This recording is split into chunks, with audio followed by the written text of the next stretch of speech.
আপনি দুনিয়ার সব বোঝেন, আখিরাত বুঝেন না কেন? আপনি কবর বুঝেন না কেন? এই বাপ, আরে আমার কথা রাগ হইয়েন না। দুনিয়ার ঘর আপনার, আপনার দাদায় মাটি ফেলাইছে, ভিটা ভাঙছে, আপনার বাবাই হয়তো চারিদিকে বাউন্ডারি ওয়াল দিছে, আপনি আইয়া বিল্ডিং করছেন।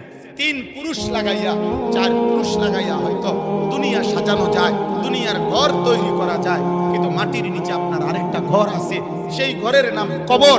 এই কবরের ঘর আল্লাহর কসম আপনারটা আপনি না সাজাইলে জিফুত নাতি নাতনি সেটা সাজাইতে পারবে না, পারবে না, পারবে না, না।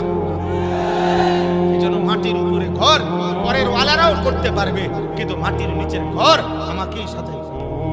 এই পৃথিবীর সব ছেড়ে দেওয়া যায় দোস্ত, আল্লাহকে ছেড়ে দেওয়া যায় না। আল্লাহকে ছেড়ে দেওয়া ঠিক না বাপ, বাপ ঠিক না। এই প্রজন্ম তোমরা এখন খুব বেশি বাড়াবাড়ি করছো, তোমরা বেশি বাড়াবাড়ি করতেছো। এই বর্তমান জেনারেশন, তোমরা যারা কিশোর যুবক, 14 বছর, 16 বছর, 18 বছর, 20 বছর, 22, 25, 24 বছর, তোমরা অতিরিক্ত বাড়াবাড়ি করতেছো। তোমাদের এই সীমাহীন অহংকার, তোমাদের এই অধ্যত্ত, তোমাদের এই গুনায় ভরা 24 ঘন্টার জিন্দেগি, তোমাদের উপরে খোদার কসম দুনিয়াতেই বড় সড় আযাব নিয়ে আসবে। প্রিয় বাপ আমার, সন্তান আমার, তোমরা